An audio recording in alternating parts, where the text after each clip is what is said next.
Estado Nacional.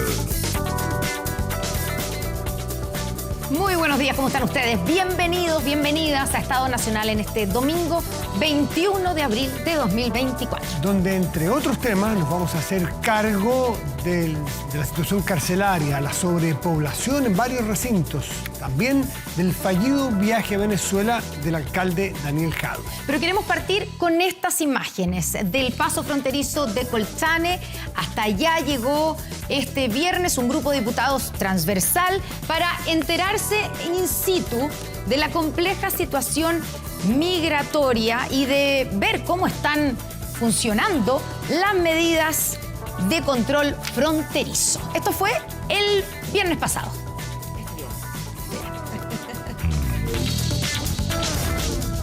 Debate en Estado Nacional.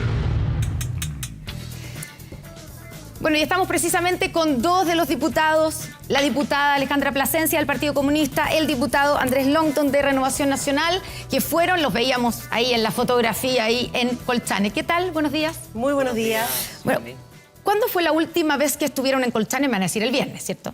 Pero claro. antes, ¿habían ido? Yo no había ido. Yo tampoco. Nunca. No, Tampoco. ya. O sea... Habíamos estado yo había estado hasta Iquique, pero no había... Ya, entonces en la práctica, quiero decir, ustedes no pueden comparar cómo está ahora, cómo lo encontraron el viernes, cómo está la situación de control migratorio versus una visita anterior. No, claro. No tenían No tenemos un previa. parámetro directo de comparación. Un referente de comparación. Sí, no directo. ¿Y con qué se encontraron? Yo diría que nos encontramos con una frontera controlada. Y eso es muy importante resaltar. De hecho, las mismas personas con las que nos reunimos, que son las encargadas del control fronterizo, nos hablaron acerca justamente del contraste que existía en la frontera el 2021 versus como existe hoy día. Un paso fronterizo, un complejo fronterizo que está habilitado en buenas condiciones como para que aduanas, el SAC, la Policía de Investigaciones, Carabineros y todos los que tienen que hacer su trabajo ahí puedan hacerlo en mejores condiciones. Evidentemente falta, por ejemplo, que se instale una comisaría, que prontamente eso va a ocurrir, de subcomisaría a comisaría, y por otro lado, que la Fiscalía también pueda tener presencia en la zona. Ya vamos a ir a esos detalles, pero primero, porque el diputado Longton, justo antes de que entráramos al aire, estaba contando una cosa totalmente distinta, pero fueron al mismo viaje, ¿o no? Sí, yo discrepo de la diputada Plasencia porque una cosa es el control que tienen las autoridades que hacen lo que pueden con lo que tienen. Y otra cosa son la gente que puede ingresar igualmente a Chile por pasos no habilitados y se queda en Chile de manera permanente porque no se expulsa y solamente se le toman los datos. ¿Vieron eso ahora en Colchane? Vimos varias cosas, pero dentro de las cosas que vimos son grupos de personas que caminan por la carretera o bien están esperando buses que están ahí esperándolos para ingresar a Chile, mayormente venezolanos, porque los venezolanos, Connie, son los que no se pueden devolver a Bolivia. Sí.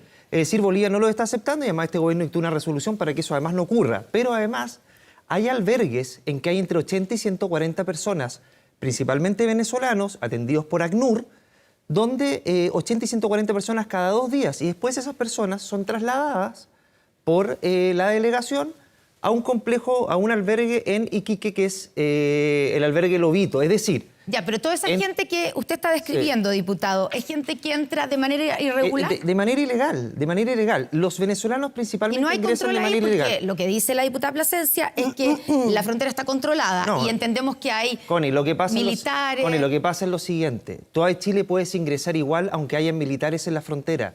Lo que ocurre, como no te pueden reconducir, es que te toman los datos, la PDI, sí, te dejan en albergue si tú quieres estar y después entras a Chile y te llevan en un bus. En un bus que es de la delegación o bien buses que te están esperando afuera. Y eso ocurre entre 80 y 140 personas cada 2 días. Según lo que vimos, en el albergue habían muchos venezolanos. Y eso ocurre, los venezolanos vienen a Chile por parte de Bolivia porque saben que no los pueden reconducir. Diputada, ¿usted también vio eso, esos grupos de personas que están igual ingresando a nuestro país, más allá de que hayan militares, pero que lo que hacen los militares, porque eso es lo que pueden hacer, es... tomarle los datos, retenerlos, tomarle los datos, pero después ingresan igual a nuestro país? Mire, yo creo que aquí tenemos que ir a los datos. Ya. Datos que no son míos ni del diputado Longton, sino que son los datos oficiales que hoy día nos entregan los organismos encargados de aquello. ¿Cuáles son esos datos? Datos. Entre el 2023 y 2022, en comparación, el 2023 ingresaron un 21% menos de personas irregulares al país. Eso, más allá de lo que acá se plantea desde un punto de vista de la opinión, que puede ser legítima, es un dato de la causa, un dato oficial. ¿Qué es lo que podemos ver? Que efectivamente sigue ingresando personas por la frontera, migrantes, por Colchane. Ahí una de las cosas que se nos dijeron es que evidentemente ahí el tema es como el intercambio que existe permanentemente entre Pisiga y Colchane, que es parte de la cultura, que es parte de lo que significa el intercambio histórico, ¿no? De productos, etcétera. Y otro es gente que viene efectivamente de Venezuela a nuestro país.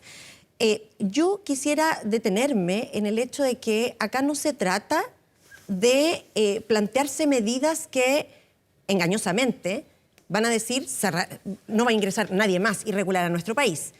Pero si Eso nosotros, es imposible, dice usted. Pero por supuesto, ningún país en el mundo ha logrado evitar el ingreso irregular de personas al territorio que pretende resguardar. Ni Estados Unidos, ni otros países, digamos. Y menciono Estados Unidos porque Estados Unidos tiene un muro y igual entra gente de manera irregular. Entonces, lo que yo creo es que hay que entender bien el fenómeno para poder tomar medidas apropiadas. Y eso significa, primero, reconocer que acá necesitamos tener y reforzar medidas de control que hoy día han estado siendo efectivas. Existe un centro de control fronterizo que es muy completo. Hoy día se va a resguardar, digamos, con mucha más inversión en los próximos... Reforzar, claro, se va a reforzar con mayor inversión. Pero también es importante decir que los puestos de observación fronterizo han tenido una inversión enorme en tecnología. Nosotros estuvimos ahí, vimos perfectamente cómo las cámaras podían captar, tanto de día como de noche, a kilómetros de distancia. Y eso significa que tenemos un nivel de observación que puede identificar a 5 o 6 kilómetros automóviles o personas caminando. Lo que dice el diputado Lonton, claro, yo entiendo que uno se pueda sorprender de ver personas caminando o un par de personas caminando en la carretera, pero eso no es nada comparado a las imágenes, y estos datos también los planteaba la gente, la Fiscalía, la Policía de Investigaciones, también Carabineros, no se compara en nada a la crisis que teníamos el 2021. O el 2022 también. O el 2022, y eso es un avance. ¿Es un avance? ¿Usted reconoce la diferencia? Connie, yo creo que hay mayores medidas de control en la frontera como el spyware, spyfare, algo así, que son estas cámaras. Estas cámaras que están ahí para mayor control. Ahora tenemos al ejército. Antes no teníamos el ejército. Se va a invertir ahora respecto a las rejas que están al costado del complejo fronterizo, porque la gente las cortaba y pasaba. Pero la verdad es que los datos no son tan como dice la diputada Plasencia, Connie. ¿Por qué? Porque uno... ¿Están malos estos datos que dice? A ver, esos son datos que tienen que ver con flagrancia y avistamientos por parte del ejército. Pero la cifra negra es distinta respecto a quienes no ves y que pasan y que gran parte no los puedes detectar porque es una frontera de 370 kilómetros. Ya, pero la lógica dice, pero la lógica dice, creo yo, que si baja el porcentaje de ingresos irregulares por flagrancia, lo más probable es que también eso se traduzca en que los que no ves también sean un poco menos. Connie, las cifras oficiales son las que da la PDI, por denuncias y autodenuncias. Es decir, ingresaste a nuestro país, nadie te vio y después te denunciaste o autodenunciaste. Y esas cifras dicen que el año 2022 fueron más de 52.000 y el año 2023 fueron más de 44.000. Es decir, en 2 años de gobierno tenemos más ingresos ilegales que en la historia de nuestro país. Eso dice la cifra de la PDI. Si hubiéramos utilizado esas cifras en el gobierno del expresidente Piñera, hubieran sido muchas menos cifras, solamente las flagrancias y los avistamientos, que son las cifras que da principalmente el ejército, que son las cifras que ellos solamente pueden ver. Pero acá el tema es la cifra negra. Y por otro lado, Connie, lo que ocurre es que acá no hay ningún desincentivo para ingresar a Chile. ¿Por qué no hay ningún desincentivo? Porque tú ingresas a Chile de manera ilegal, te dejan en un albergue, entras de manera ilegal a Iquique, te llevan, te trasladan, no te expulsan, no es delito entrar de manera ingresar a nuestro país y te quedas de manera permanente porque después te empadronas y posiblemente este gobierno con ese empadronamiento de más de 170.000 personas te regularice. Entonces, ¿qué desincentivo? Ahí hablamos con algunos venezolanos que estaban ahí y nos decían, mira, cruzamos desde Venezuela hasta Chile caminando, en Bolivia nos dijeron que pasen nomás porque Bolivia es una aduana y sabemos que los bolivianos no están aceptando personas de una ciudadanía distinta, no se pueden pero además con el agregado de que este gobierno dictó una resolución para que eso no se produjera, pero pudiendo producirse de igual manera, si es que se fortalece la relación diplomática o si es que utiliza otras medidas y todos estos extranjeros que están ilegalmente en Chile, que están ingresando, tú los dejas en la frontera con Bolivia. Diputada Plasencia, ¿usted reconoce que existe ese desincentivo o incentivo, digamos, a quedarse? Porque lo que es verdad es que, a no ser que haya personas, incluso han ingresado gente que está con datos y órdenes de detención, pero la gente que entra y lo que hacen los militares efectivamente es registrarlos, controlarles la identidad, llevarlos a estos lugares, a este albergue donde ustedes estuvieron, pero además no se pueden dejar retenidos más de 3, 4 días, y después esa gente quedan como por llamado, que tienen que llamar para empadronarse, pero pueden recorrer el país libremente sin ningún problema. Entonces, ¿tiene algo de razón o no, usted cree, el diputado Longton, en que más allá de que los registren y que los controlen, no hay mucho que hacer y la gente entra igual a nuestro país? Bueno, yo creo que una de las cosas que tenemos como desafío es justamente lograr una política migratoria que nos permita tener una migración segura, ordenada y regular. Regular es una palabra esencial aquí. Y obviamente que no sabemos mucho cuáles son las condiciones de las personas que llegan, cuáles son todas las razones que, digamos, los instan a migrar, pero el hecho es que cuando llegan acá, no podemos dejar a esas personas sin ningún registro, ¿no? Hay que registrarlas, aunque no vengan con sus papeles. Claro, pero ¿qué incentivo van a tener esas personas para no venir? Sobre todo los venezolanos, si es que acá, aunque se les registra, no se hace más que eso, porque no es, de nuevo, no es un delito entrar por un paso irregular en nuestro país. Pero es que migrar no es un delito. Ya, perfecto, entonces, pero por paso irregular entonces tampoco. lo que tenemos, migrar no es un delito. No, migrar, entrar al país por un paso irregular. No en Chile es- no es delito. no es un ¿No delito. debiera serlo tampoco? Yo estimo que no, y esa discusión ya la dimos. Sí. Es decir, acá lo que dicen todos los organismos internacionales es que tipificar como delito la migración no desincentiva de ninguna manera a que esa migración disminuya. Entonces Por lo tenemos tanto, que aceptar bu- que entren todos. Lo que tenemos que hacer es buscar una manera de que, como región, seamos capaces de abordar la migración, porque esto no depende solo de Chile. Y eso ya es algo que en esta semana, sobre todo, hemos discutido en base a las relaciones bilaterales con Venezuela. Necesitamos fortalecer las relaciones bilaterales, sobre todo de aquellos países, primero los vecinos y segundo, desde donde estamos recibiendo mayor migración. ¿Por qué? Porque primero, las personas con las que hablamos ahí en el refugio, unas de ellas, por supuesto, que voluntariamente se acercaron y nos decían, bueno, en Venezuela no tenemos nuestros papeles para poder salir regularmente del país. Bueno, hay que buscar una manera de que si esas personas quieren migrar libremente, puedan tener entonces toda la documentación que requieren para poder hacerlo. Ahora, eso no siempre es posible, y ojo, lo digo porque una de las cosas que están pendientes, y ahí seguramente Andrés va a estar de acuerdo, es que hablando con la Fiscalía, hay todavía un problema serio de tráfico de migrantes y de tráfico de personas.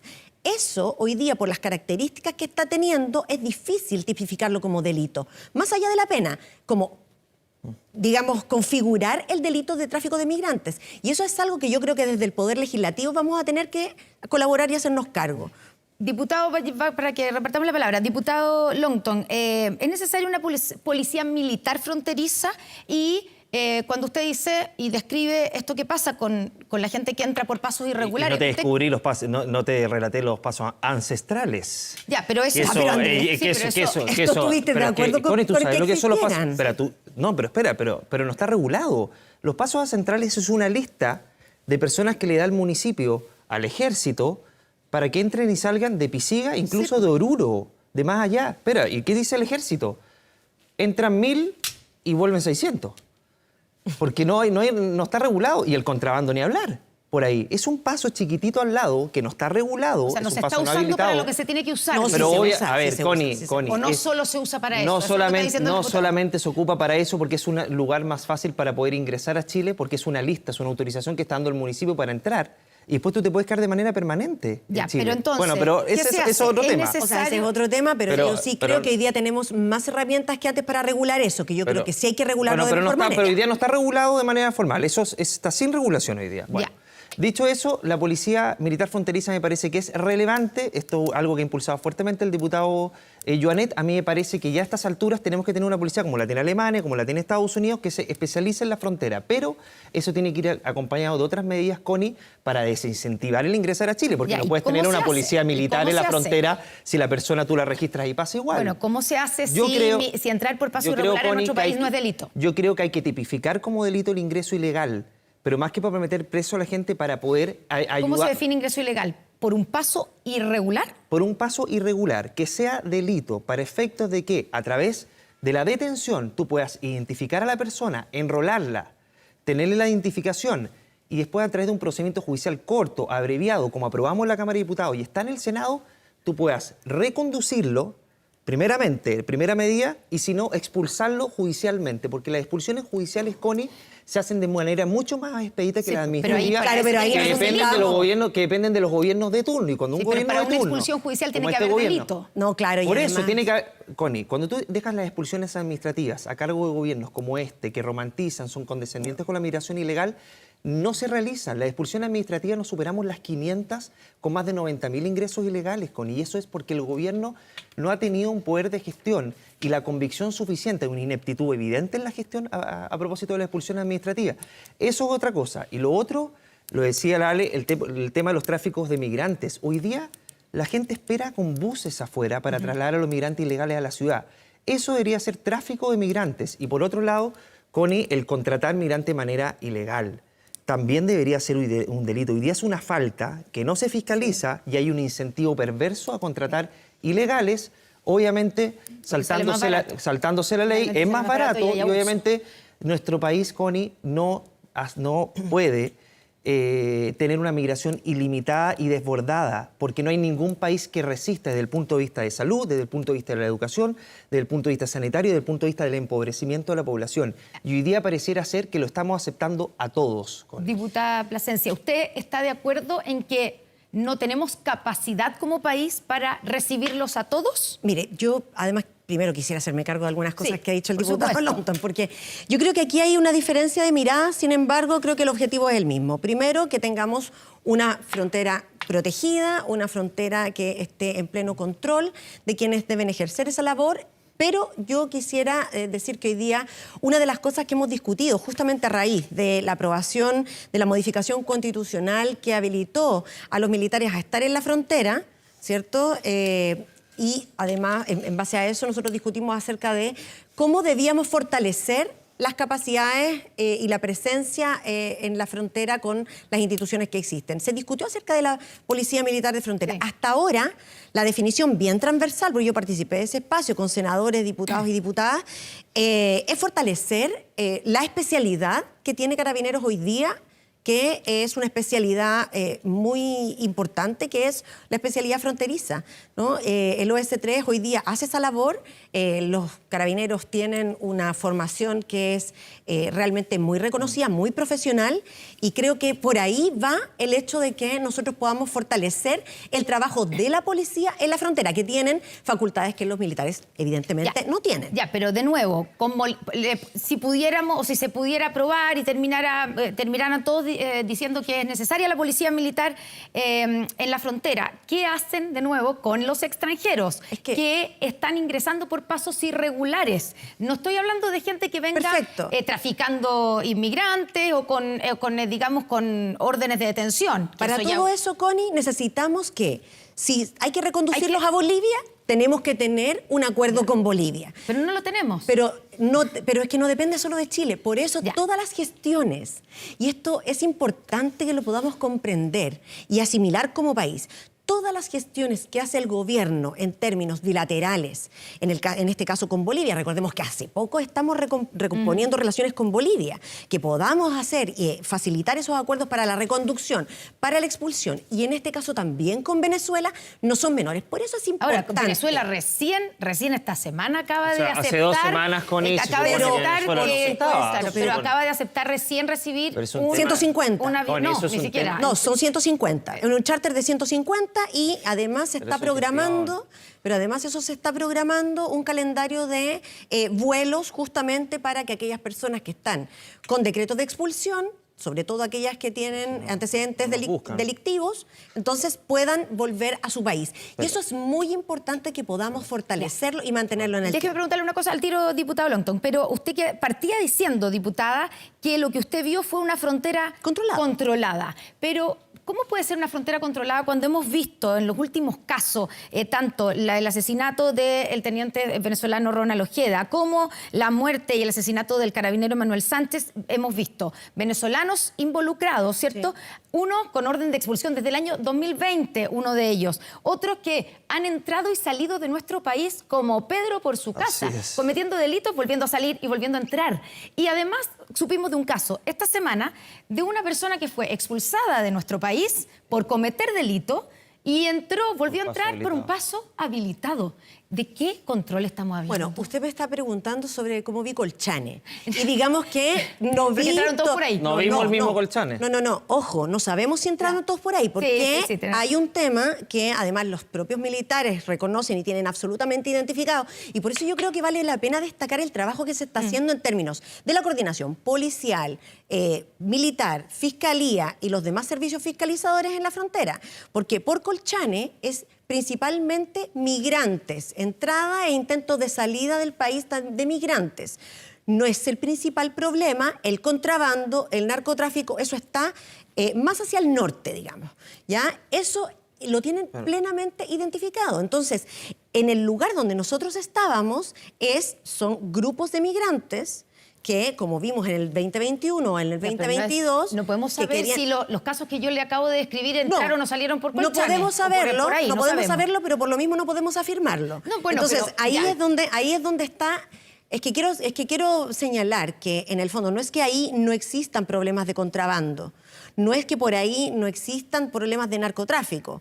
No, lo que estoy diciendo es que, de acuerdo a lo que los mismos militares nos señalaron, por Colchane tenemos un tema de migración que hay que controlar principalmente y que son otros lugares dentro del país, más hacia el norte donde están los problemas de narcotráfico, de crimen organizado, de contrabando y evidentemente las medidas en esos lugares son diferentes. ¿Diputado? Yo creo que también hay que profundizar la zanja y extenderla. Eso es un elemento también relevante para poder disuadir de mejor manera la entrada a nuestro país con el fortalecimiento de las fronteras por parte ahora del ejército. Lo que te decía mucho el ejército es que, claro, ellos están amarrados de brazos y piernas y la PDI también, porque Bolivia no está aceptando ciudadanos que no son bolivianos. Y el 80% de esas personas que entran por Bolivia, más del 80% son venezolanos. ¿Qué pasó? ¿Saben que si entran por Bolivia no lo pueden reconducir? Entonces, la pregunta es la siguiente. ¿Qué está haciendo el Ministerio de Relaciones Exteriores con Bolivia para que esto se solucione? Y por otro lado, ¿por qué el gobierno apenas llega dicta una resolución para que no se devuelvan a Bolivia? Porque tú perfectamente lo podrías haber hecho igual. Habiéndolos dejado en la frontera, ¿por qué no necesariamente tienes que dejarlo a cargo de la policía migratoria? Entonces eso los venezolanos lo saben, Connie. Entonces no hay ningún tipo de disuasivo para ingresar a nuestro país. Y eso tiene que ver con el descontrol. Incluso los carabineros, Connie, nos relataban que ellos tienen que trasladar a los migrantes ilegales a Iquique. Es decir, la policía, en vez de estar cuidando la frontera, resguardando el orden público, tienen que ellos trasladar a los migrantes ilegales a Lobito, que era el albergue en Iquique. Entonces hoy día entrar a Chile sale gratis, Connie, porque entras, no pasa nada y nadie te expulsa y después de un tiempo te regularizan. Esa es la realidad que está ocurriendo y ocurre en todo Chile, Connie. Sí. A ver, yo no te estoy relatando algo muy distinto y por ahí entra el crimen organizado, Connie, entra el narcotráfico, entra el tren de Aragua. No sabemos si entra por ahí. Connie, a ver, por ahí o por Arica. Pero claramente entran por paso ilegal. Tú sabes que cuando íbamos camino para allá, estaba Carabineros resguardando la frontera porque llegó el dato de que uno de los supuestos asesinos de el teniente Sánchez estaba avisado de que iba a salir por ahí y al parecer ya salió, porque no cuesta nada, son 370 kilómetros de frontera, 32 pasos no habilitados, Connie. Entonces, lo que hoy día está ocurriendo en nuestro país... ¿Qué hay que hacer? Porque no se puede poner una cadena de militares a lo largo de 2.000 kilómetros. A ver, uno no puede evitar que dejen de ingresar. Ciudadanos que no son bolivianos, uno los tiene que dejar igualmente en la frontera, en el límite, para que precisamente vuelvan por donde vinieron y hay que fortalecer las relaciones con Bolivia. Yo no sé qué ha hecho el Ministerio de Relaciones Exteriores, me parece que nada, o el Ministerio del Interior con Bolivia. Segundo, tipificarlo como delito el ingreso ilegal. Eso es fundamental, Connie, porque eso es un disuasivo real. Si cruzas la frontera te llevan detenido, Connie, y empieza un proceso judicial para tu expulsión y con una pena asociada, obviamente, pero es disuasivo en un procedimiento que es abreviado, porque hoy día las expulsiones judiciales son mucho más expeditas que las expulsiones administrativas, Connie, y tipificar la contratación de extranjeros ilegales. ¿Está de entre otras acuerdo cosas. con algo de lo que dijo el diputado Lonto? Con algo. Diputada? A ver. Pero Usted primero- ya dijo que no le parece que haya que tipificar como delito el ingreso por pasos irregulares a nuestro país. Pero es que más que parecerme, eso es la evidencia. Y hay evidencia comparada a nivel internacional. Y además, en nuestro país ya era delito. Y eso no significó ningún cambio, ningún disuasivo No, porque no lo respecto... aplican porque está en un decreto ley. Déjame hablar. Po. Pero si tú hablaste 10 minutos, pero estaba en un decreto ley. ¿Estabas hablando Connie. tú recién? Connie, estaba en un decreto ley y no se aplicaba. Y de hecho más, en el periodo que fue delito ingresaron menos extranjeros que en estos 2 años, que en toda la historia de nuestro país. Esa es la realidad. Diputada Plasencia. Gracias. Mira, 2 cosas. Acuerdos bilaterales. Hay 4. Bolivia, Perú y el acuerdo con Venezuela. ¿Ya? El acuerdo que firmó el subsecretario del Interior y que hay que hoy día operativizar. Todavía no está operativo. Todavía no está operativo, Recordemos. pero recordemos que la Contraloría lo declaró Sí. legal, por lo tanto, eso debiera cursar. Y es un acuerdo muy beneficioso para nuestro país. Intercambio de información respecto de bandas criminales, de personas que que han cometido delitos en Venezuela y que hoy día pueden estar cometiendo delitos en nuestro país. El intercambio de información respecto de las fiscalías, de las policías, es muy importante para los objetivos de Chile. O sea, uno debiera Entonces, esperar ahora que con ese acuerdo el Avancen. gobierno venezolano Avancen. identifique y encuentre a los dos sospechosos, de haber matado al teniente Ronald Ojeda, que están en Venezuela, y lo extraditen a Chile. ¿Eso deberíamos esperar? Esperamos que eso pueda ocurrir. Sin embargo, desde Chile, hoy día tenemos mejores condiciones que antes para que esos acuerdos se implementen y funcionen. Ya, ahora sí. Y para hablar respecto de lo que yo podría llegar a estar de acuerdo, efectivamente yo creo que aquí hay un tema que tiene que ver con cómo no se debe permitir la contratación de personas irregulares en nuestro país para trabajos que además son altamente precarizados en términos de condiciones laborales y en términos de salario. Por lo El gobierno tanto, dice otra cosa. no, la El contratación... gobierno dijo, al momento de Andrés, empadronar, déjame- dentro del empadronamiento para regularizar, tiene que haber arraigo laboral. Eso lo hizo el gobierno y lo Escucha, puso en el Congreso. Hay un tema que tiene que ver con el empadronamiento que es distinto Y arraigo de laboral. cuando nosotros decimos las personas irregulares en nuestro país deben tener condiciones que no permitan su explotación y abuso, y yo estoy de acuerdo con eso. No, sí, O sea, claro. no Pero debería, arraigo laboral pero significa contratar a un extranjero ilegalmente como condición para regularizarlo. hoy día tenemos varias medidas que han ido dando resultado, primero para saber dónde están, quiénes son, qué hacen, cuál es su motivación de las personas que han ingresado irregularmente al Pero país, si hay que no son hay delincuentes. miles de órdenes de expulsión que no se ejecutan, Ale, y que después que los pillan cuando cometen Tú delitos. mezclas malamente, porque además igual lo hemos conversado, Andrés, tú mezclas malamente criminalidad No. con Yo digo migración irregular, No, que pero son si el- familias que vienen a buscar mejores condiciones de vida, pero tú lo sabes bien.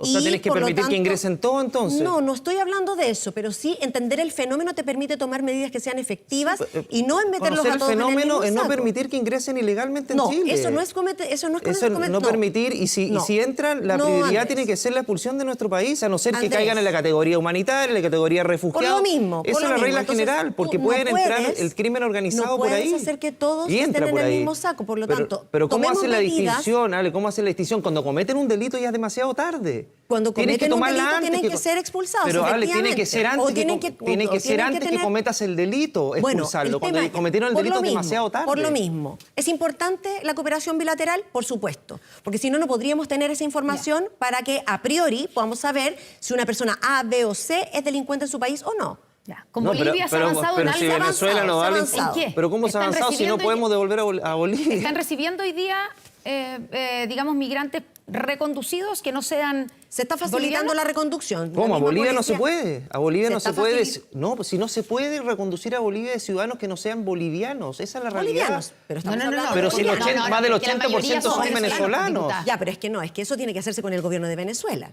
No, ¿Cómo porque no? vienen desde Bolivia. De Bolivia. Pero, y la policía por supuesto. fronteriza de Bolivia les dice pasen, Ya, pasen. pero el es tema una aduana. Sí, el tema es muy... Eso es te lo muy dicen complejo. en el mismo frontera, el ejército dice que Bolivia no tiene ningún tipo de control, entonces hay que ponerse firmes Bueno, con pero por lo Bolivia. mismo- Bolivia no tiene por lo ni menos positivos en el fondo. Claro. O sea, si si vienen vamos a Chile. estar diciendo que es responsabilidad de Chile que Bolivia no los reciba, estamos cometiendo un error. No, Entonces, pero ¿cómo se soluciona esa parte? bueno, Porque usted dice que se ha estamos ido a- solucionando. Sí, pues se están haciendo acuerdos que son acuerdos diplomáticos Llevamos Ya. 2 años que y medio. permitan justamente eso. O sea, recordemos, y yo voy a volver a recordar el hecho de que acá 2021, 2022, el mismo paso de Colchane era un paso totalmente abandonado.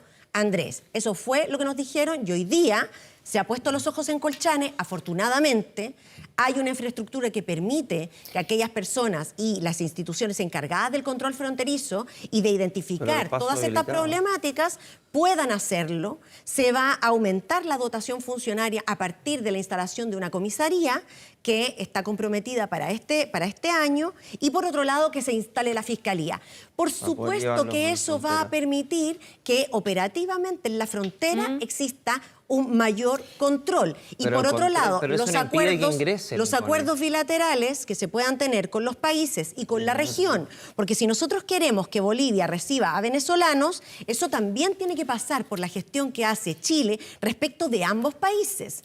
Pero y por ya otro más de lado, 2 años y medio, Connie. Y, no Sí, se puede- y lo pero- primero que dictó el gobierno es decir, no reconduzcamos a Bolivia, es decir, que ingresen solamente. Hay- Entonces, hay un debería tema- haber sido al revés, Connie. hay Debería un haber sido al tema- revés. Yo no dicto ninguna resolución y yo los reconduzco de igual manera y Bolivia tiene que hacerse cargo. Y eso no ha ocurrido. hay un tema que de igual manera, Andrés, es responsable y tiene que ver con que reconocer los avances no te hace. Pero si yo no digo, no te a ver, hace yo no digo una- que haya mayor tecnología, No, mayor control, es que pero todos el estos problema temas- es que y pueden tenemos ingresar cosas- de igual reconocer manera. los avances es una cosa Pero- y pero, tenemos cosas Alex, pendientes de las cuales pero si tenemos el que hacernos problema es cargo. que pueden Todos estos ingresar de temas igual se los manera vamos a preguntar al ministro ilegalmente. de Justicia, Luis Cordero, que ya llegó y viene en el próximo bloque. Díganme sí o no, mañana se vota la moción de censura en contra de la mesa de la Cámara de Diputados. ¿Va a ser aprobada? ¿Va a ser censurada la mesa? Yo espero que no, y ahí, bueno, Chile Vamos tiene la oportunidad creo- de no aliarse a los Va sectores a ser censurada, ultraconservadores. vamos a votar a favor, lo más probable a favor, pero no se va a aprobar probablemente porque... No se va a aprobar. Pero No, se van a porque, arrepentir. porque el Partido Republicano cometió una torpeza de apresurarse en vez de conversar con todas las fuerzas para efecto Ya. de viabilizar Pero usted va a votar a esa favor de la posibilidad. censura, de votar la mesa. Es probable. Y la van a reafirmar porque van a perder. Así es. pero- Diputado Así es, Andrés por eso, y Chile eso Vamos- tiene Chile que, eso, Vamos Connie, sabe eso tiene que perfectamente montarse al que es Partido una Republicano. irresponsabilidad. Diputado Andrés Longton, diputada Alejandra Plasencia, muchas gracias por estar con nosotros aquí esta mañana. Vamos a una breve pausa y ya estamos de vuelta con el ministro de Justicia, Luis Cordero. Gracias a ti, Connie. Gracias.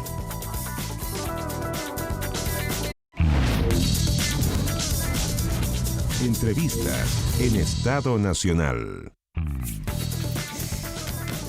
Estamos de vuelta aquí en Estado Nacional, ya lo habíamos anunciado. Está con nosotros el ministro de Justicia, Luis Cordero. ¿Cómo está, ministro? Bienvenido. Ministro, buenos días, gracias por estar aquí. Para poder gatillar nuestra primera conversación, ministro, que es sobre el caso de Daniel Jadue y su intento fallido de viajar a Venezuela, queremos escuchar lo que dijo la ministra del Interior, Carolina Toa. Porque tenemos muy claro que aquí las cosas operaron como corresponde y que no hubo ningún actor político que interviniera en este proceso. No, el gobierno no interviene en ningún momento y no le corresponde juzgar, sino respetar la labor que hace la Fiscalía y las policías en esta materia. Ministro Luis Cordero, ¿esta fue una medida ad hoc para Jadue o usted conocía este mecanismo? El fiscal Armendáriz ha hablado de alerta temprana para personas que van a ser en el futuro formalizadas. ¿Usted lo conocía? O sea, lo que pasa, yo no soy un practicante del derecho penal, ¿no? Pero un profesor, sí, no, está bien, sí. pero entonces lo que voy a decir es esencialmente lo que los practicantes y quienes ejercen la profesión en ese ámbito tienen perfecto conocimiento. De hecho, días posteriores aparecieron varios comentarios de que daban porque esto era una situación que no era muy extraña. Hay condiciones internas y condiciones externas. Las condiciones internas, que habitualmente sucede, es que el Ministerio Público, bajo determinado tipo de situaciones, entrega estas alertas que se hacen en Interpol, que tienen distinto tipo de categoría. Y en segundo lugar, yo lo dije días atrás, a mí me pareció que la llamada telefónica que hizo la fiscal al abogado del alcalde fue un acto de deferencia. Esencialmente ese tipo de cosas ocurren muy escasamente y es una manera más bien de evitar una situación de una medida más gravosa con la finalidad de que voluntariamente la persona pueda tomar Las la deferencias no están en nuestro ordenamiento jurídico, están las normas. Si no hubiese de esas deferencias, ¿qué debió haber pasado? Si es que el policía ve que está pasando una No, el persona que policía no está tiene- en la no, alerta. El policía, no, ojo, el policía en virtud de eso lo que hace es que se comunica con el Ministerio Público. Eso hizo. Lo que hace la fiscal en ese momento tiene dos opciones. Uno, comunicarle al abogado y decirle, mire, está esta situación, tenemos perfecto conocimiento, lo invitamos a que voluntariamente desista de este viaje. Y la otra alternativa es la que le comunicó la fiscal, y es requerir la detención, y eso hubiese provocado no solo la detención, si es que la otorga el juez, además, porque Pero además el bueno, Ministerio Público tenía... Pero, ministro, si queremos saber si esto es regular, esto está escrito en alguna parte. Lo que pasa es que completamente- lo que pasa es que hay un par de cosas que en a su pregunta subyace una idea que yo creo que además es bien común, creo yo, en el último tiempo. La ley no es igual que una programación que uno pueda tener en un computador. Requiere de aplicación y de criterio aplicativo, ¿no? La situación estaba en esos términos. Los diálogos que en ocasiones, de hecho, los fiscales no se comunican con los imputados, se comunican regularmente con los abogados, o a la inversa, los abogados son los que se comunican con los fiscales. Y me pareció que era una solución razonable. Por eso la ministra del Interior lo que dice es que el gobierno no tiene nada que ver en esto, no tiene cómo incidir, y en segundo lugar, es una manifestación propia de la autonomía del Ministerio Público. Y aquí estamos hablando de una persona que no tenía medidas cautelares porque todavía no se lo ha formalizado. No sabemos si cuando se lo formalice a fines de mayo habrá medidas cautelares, pero ahora no las había, ¿cierto? Y por lo tanto lo que se hace es porque hay una sospecha de que sí, porque él tiene todo el derecho a subirse a un avión. No, ¿o él no tenía ninguna medida cautelar, no había arraigo en torno Ya, a por lo tanto, él mire, podía viajar. Excepcionalmente en la legislación chilena hay algunas hipótesis donde una persona siendo investigada está a condición de arraigo. El ejemplo claro sería ley de lavado activo, que Sí. entiendo que este no era el caso. No era el caso. Que es cuando le dicen, usted no salga del país de aquí a la formalización, digamos. Pero en este caso no había eso. Él podría haber viajado. Entonces, la pregunta es ¿por qué la Fiscalía llama al defensor, digamos, al abogado de Escabio para decirle si es que insiste en su viaje lo vamos a tener que detener? ¿Qué hay ahí? ¿Hay una sospecha de que se va a fugar, de que se va a quedar en Venezuela a vivir? No lo sé, porque esa es una pregunta que yo no puedo responder por el Ministerio Público. No, la pero ¿por verdad. qué se hace esta medida? Esa es una ponderación de conformidad a los antecedentes que tiene el Ministerio Público y que probablemente, si solicitaba la orden de detención, tendría que explicarle al juez para efecto de le hubiera otorgado. No, el Ejecutivo no tiene conocimiento ni tiene cómo saber los antecedentes que disponía el Ministerio Público sobre ¿Es eso. un criterio arbitrario de un fiscal que diga, tengo sensación de que esta persona se puede fugar? ¿O todo chileno o chilena que tenga agendada una formalización está en esta lista de alerta temprana? Ese es un criterio interno del Ministerio Público. Hay criterios de riesgo que ellos son los que evalúan. Pero en segundo lugar, son mecanismos de funcionamiento habitual del sistema de persecución criminal. Eso es lo que a mí me sorprende. ¿Una evaluación subjetiva del fiscal? No, porque por una razón muy simple. Hay una cierta creencia de que los fiscales actúan de modo individual, sin mecanismos de control interno, ¿no? Estos son criterios bien institucionales. Y segundo, era una decisión, en el caso de existir detención, que tomaba unilateralmente el fiscal. La respuesta es no, requería autorización judicial. Y por lo tanto, el juez tampoco es un simple receptor. El juez necesita argumentos persuasivos que hagan probable su resolución. Entonces, yo creo que hay que tener claridad de que en un sistema de estas características existen pesos y contrapesos. Probablemente no son tan visibles como lo que sucede en una audiencia pública, pero que existen. Ya, estoy pensando en otro caso, porque cuando usted dice existe ese mecanismo, pero solo para dejarlo bien claro, el caso de Coimans, estoy pensando en el caso Primus, ¿cierto? Que no se presentó a la formalización precisamente porque estaba fuera del país. Esos son el tipo de cosas que... Y todavía no vuelve, ¿cierto? Está allá. Ahora ya lo detuvieron, etcétera, y se debiera extraditar, entiendo. Pero esos son el tipo de cosas que se busca evitar con esta medida que se tomó en el caso de Daniel Jauregui. Es probable, sí. Es probable. O el caso Karen Rojo. O el caso Karen Rojo, sí. El caso Factop es distinto porque en ese caso, por el tipo de investigación, el arraigo está impuesto por la ley simplemente por la investigación del delito adoptivo. Ya, o sea, no debería haber podido salir en ese caso. Primus, ¿eh? No es Primus, Factop. es Primus. No, el caso Primus. estoy haciendo la distinción entre Factop y Primus. Ah, ya. Perfecto. Y, ministro, solo una última pregunta sobre este tema. Entonces, usted como conocedor del derecho, como profesor, Aquí no hay ninguna persecución política ni abuso de sus derechos, como dijo no solo el alcalde Jadwe, sino que el Partido Comunista. No, ninguna. Es más, yo creo que más bien hubo un acto de deferencia hacia él. De hecho, la jueza dijo que aquí no había ningún O atropello. sea, hubo cautela de garantía el día viernes. Y esa audiencia Sí. que era por ese Ya. fin. O sea, él debiera estar agradecido de la deferencia, dice usted. O sea, yo creo en este tipo de cosas hay veces que uno tiene que... Yo sigo insistiendo, no hay mejor defensa que los hechos y el derecho. Yo logro entender cuando las personas están sometidas al sistema de enjuiciamiento criminal, pero creo que hay que atenerse a eso. Pasemos a muchos temas más que nos quedan, aprovechando el tiempo.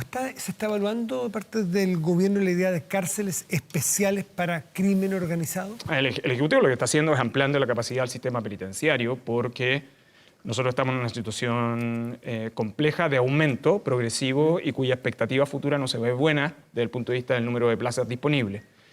El país, para que usted tenga claridad en el desarrollo de la infraestructura penitenciaria de la última década y media, de la última década especialmente, y por lo tanto tiene que ver con distintas administraciones, nosotros debemos tener un poco más de 600 plazas para alta y máxima seguridad. Chile tiene una cárcel de máxima seguridad en la actualidad, que se encuentra en Pedro Montt, que tiene una capacidad todavía para crecer bastante. Solo tenemos 63 personas en máxima, pudiendo llegar en una capacidad de diseño a 180. Comprendo esa Entonces, respuesta ¿qué es lo que cuantitativa. qué es lo que le quiero pregunta decir? Fue cualitativa, si es que tienen planeada eventualmente o evaluar, siquiera, cárceles para imputados o condenados por crímenes, por crimen del Es que lo que pasa es que Exclusiva para eso. Es que en su pregunta subyacen varias cosas que debiéramos tener varios tiempos porque podría hacerme cargo y objetarlas cada una en el fondo, ¿no? Vaya. Las cárceles programadas hacia el futuro, las que están en el plan de infraestructura, las que anunció el presidente el año pasado,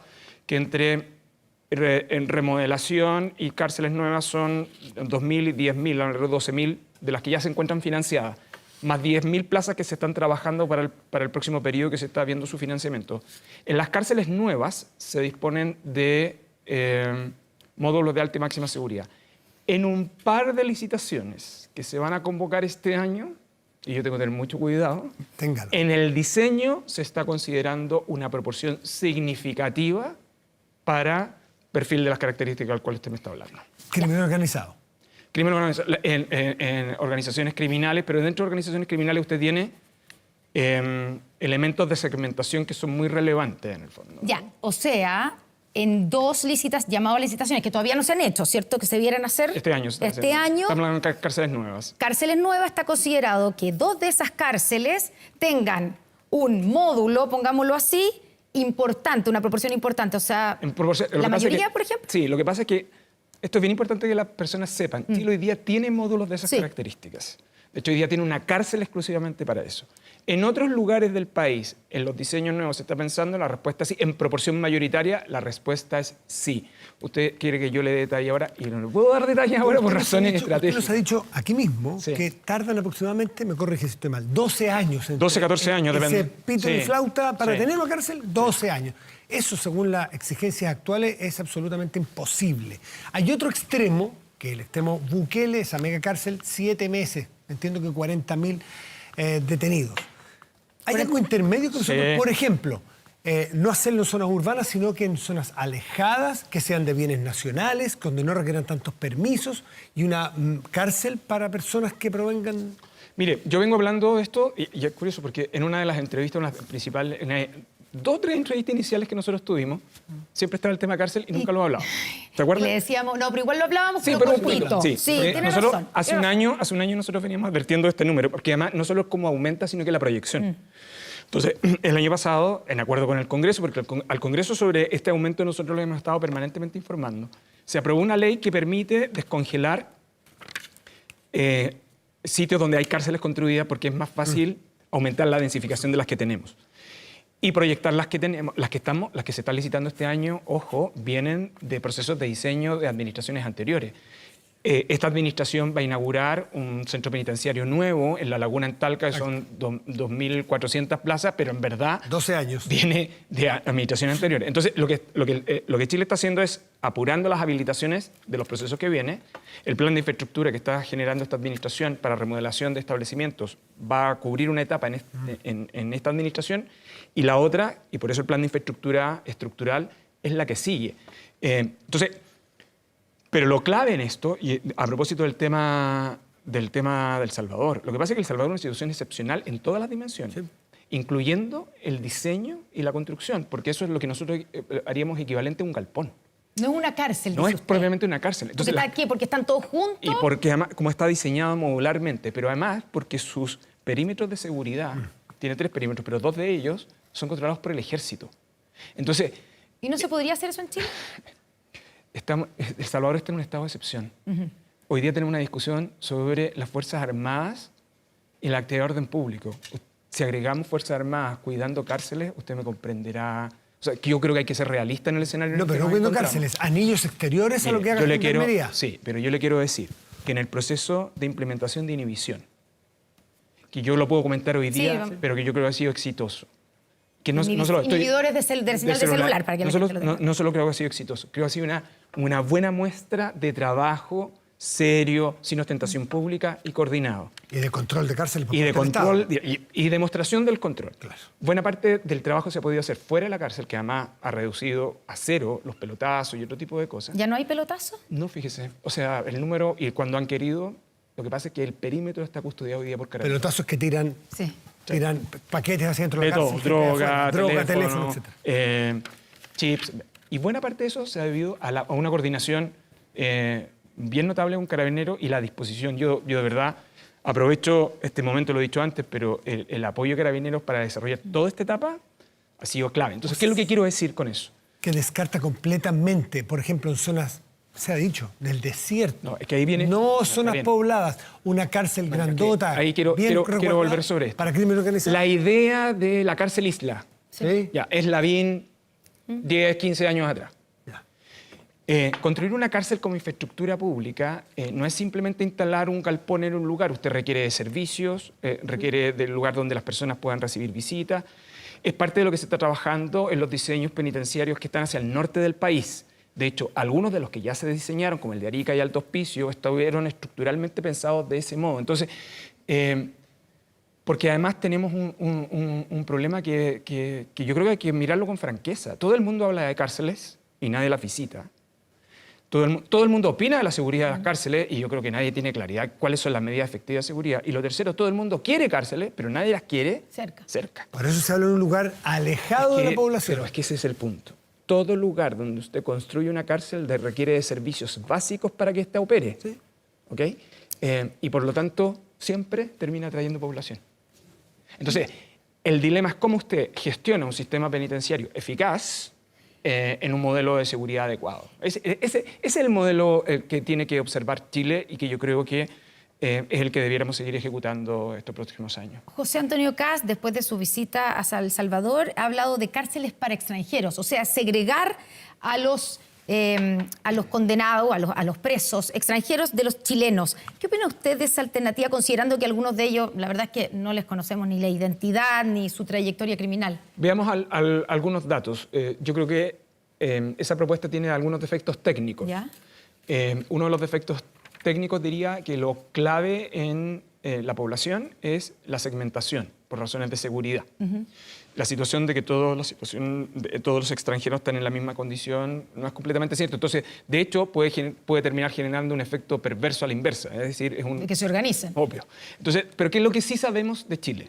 Hace 10 años, o sea, el total de población extranjera en Chile, privada de libertad, es el 14% de la población. Ojo. Hace 10 años era el 4% de la población. ¿Okay? El 14% es una proporción muy grande. Segundo, y en algunas cárceles del norte, ministro, más del 50% de los presos son Hay extranjeros. 3 nacionalidades principales. Chile históricamente ha tenido la presencia de nacionalidad boliviana por el norte. La segunda, que venía aumentando como desde el año 2010-2012, es la colombiana. Pero la tercera que ha crecido mucho en 3 años, en 2 años y medio, es la venezolana. Y pasamos del 2021 a hoy, en el aumento de la población penal extranjera, aumentó un 100%. Wow. Para que tengamos un orden de dimensión. 3 años, 100%. Todos los extranjeros. Todos los extranjeros, pero esencialmente son 3 nacionalidades. Sí, o sea, cuando uno mira, son esas 3. Dicho esto, además las calidades procesales son distintas. Hay una cantidad importante de ellos que están en prisión preventiva. El número de prisión preventiva es significativo. Entonces yo creo que la situación... Esa es la realidad, ¿no? Chile tiene una realidad penitenciaria en relación a ese tipo de cosas. Como ha dicho el fiscal nacional, la población extranjera privada de libertad además tiene un impacto en culturas criminales. Entonces uno tiene que ir Por eso, observando... por eso viene la idea de que tal vez hay que separarlo de los chilenos, porque lo que hemos visto es que tienen, como usted dice, culturas criminales distintas. Sí, o sea, pero- con la llegada de los, sobre todo de los venezolanos y de los colombianos, ingresaron un tipo de delito en nuestro país que no se cometían y con un tipo de violencia que tampoco era común para nosotros. Sí, pero yo en esto siempre prefiero escuchar a los expertos. Los Ya. expertos lo que recomiendan es mantener la segregación eficaz mirado del punto de vista de contagio criminógeno y peligrosidad, con indiferencia a la nacionalidad. La nacionalidad sí, yo creo que uno no puede mentir los datos, yo por eso soy tan transparente en entregar los datos, en el fondo. A propósito de- Pero esto toda medida política pública tiene consecuencias positivas y tiene consecuencias negativas. Uno lo que tiene que mirar es si esas en el largo plazo pueden generar otro A tipo de propósito, resultados. ministro Cordero, de contaminación criminógena, vamos a un caso de hoy. Hay 19 imputados en el caso de los gallegos, que es una banda muy dura, parece que tiene nexos bastante claros Sí. con el Tren de Aragua. Sí. Están dispersos en distintas cárceles desde Valparaíso hasta Puerto Montt. Desde Arica hasta Puerto. Bueno, desde Arica, donde en Cerro Chuño, donde los detuvieron, pero ahí hasta Puerto Montt.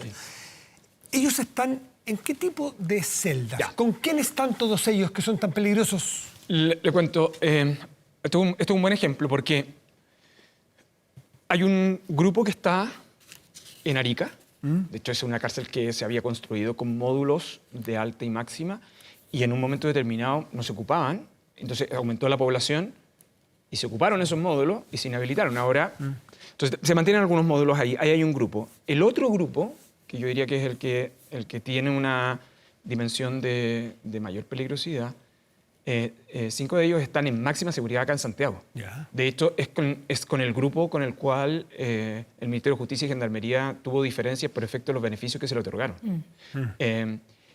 Hay en ¿Eso Valparaíso... significa que están solos en una Están, celda y además y no salen? no, están con horas restringidas de pato y además su comunicación con las visitas es mediante intercomunicador, o sea, no es presencial. Los de Puerto Montt, los de y luego, Concepción. ¿Con la quién razón están por la presos? cual usted los distribuyó son a los penales que Tienes alta seguridad. disponen de esas medidas de seguridad.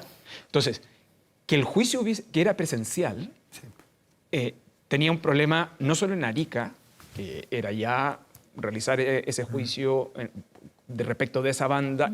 Ese juicio estaba muy esperado porque es el juicio de crimen organizado más significativo que nosotros hemos tenido en el último tiempo y para el cual ha trabajado muchísimo el Ministerio Público. Entonces, si era presencial, el traslado... Peligro. Mire, no solo el peligro que además Gendarmería ha emitido sus informes reservados al tribunal, pero para que ustedes tengan un orden de magnitud, implicaba esos traslados movilizar a los equipos especializados de Gendarmería aproximadamente entre 40 y 45 personal especializado de Gendarmería, llevarlo para que hicieran el traslado con todo el Desnudando riesgo la atención en los penales. y enseguida manteniéndolos allá mientras durara el juicio, en el fondo. Entonces, con todos los esfuerzos que hemos hecho para mantener en la implementación y seguridad en el cuadrante Pedro Montt por inhibidores.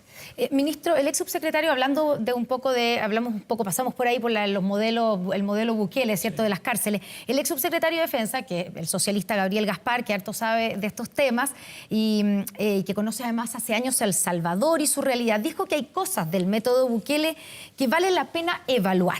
¿Usted rescata algo de la política de seguridad de ese gobierno? Yo solo, y conjuntamente con el equipo del Ministerio de Justicia y Gendarmería, hemos observado lo que más bien ha estado trabajando en materia para despejar bien mitos y verdades de lo que es su cárcel de alta seguridad.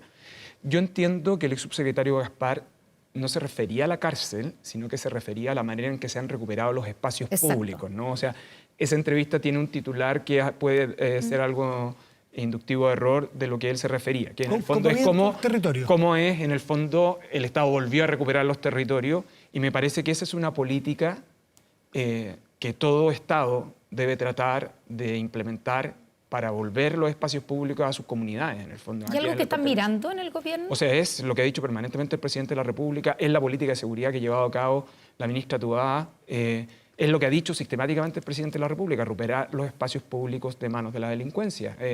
Pero eso a mí me parece que es un propósito estructural y una obligación elemental del Estado. Claro, pero entonces yo por creo una que parte de ese método uno podría decir también que el copamiento de los espacios públicos y la recuperación también pasa por detener una cantidad de gente que han detenido, que es, digamos... Bueno, ¿usted sabe cuánto es la tasa de personas por 100.000 habitantes en El Salvador? El país que más personas privadas de libertad tiene. 1% de su población tiene. Un poquito más. Ya. Detenido. Eso voy, que tiene esa otra contraparte.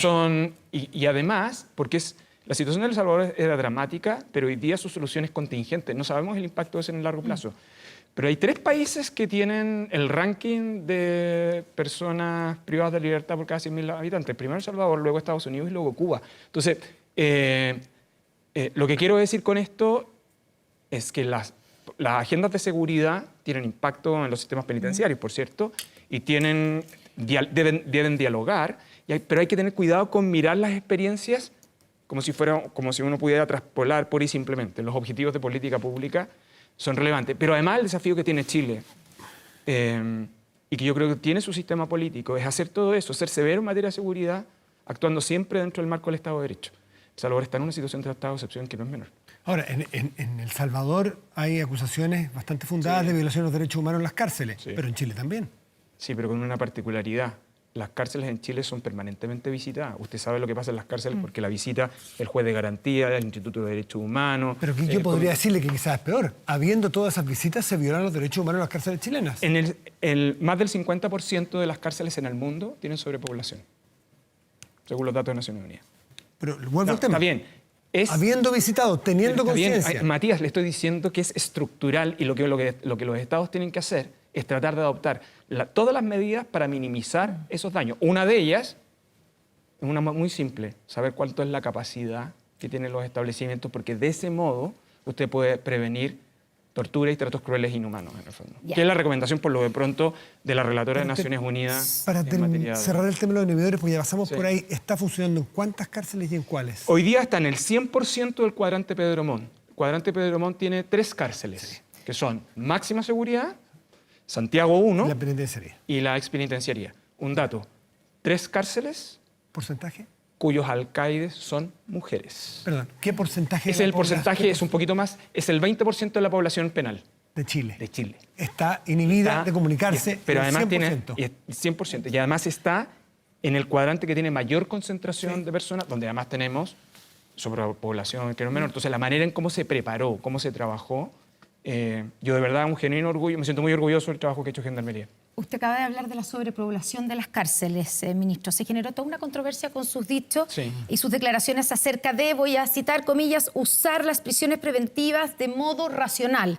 Usted, me acuerdo de una entrevista que yo le hice hace algunas semanas, usted dijo que había un uso abusivo de la prisión preventiva en nuestro país y que entonces... Lo que usted dice es que se debiera usar el criterio de sobrepoblación carcelaria al momento de decretar, o se podría, porque lo hacen potencial, al momento de decretar las prisiones preventivas. ¿Le corresponde a los jueces usar un criterio distinto, que no sea el jurídico, para dejar a alguien en prisión preventiva, privado de libertad, ¿cierto? Y digamos, hacerse cargo de un problema que es que no hay suficientes cárceles? A ver, vamos por partes. Lo primero, el oficio lo que hace es única y exclusivamente recoger las mejores prácticas, que es informar.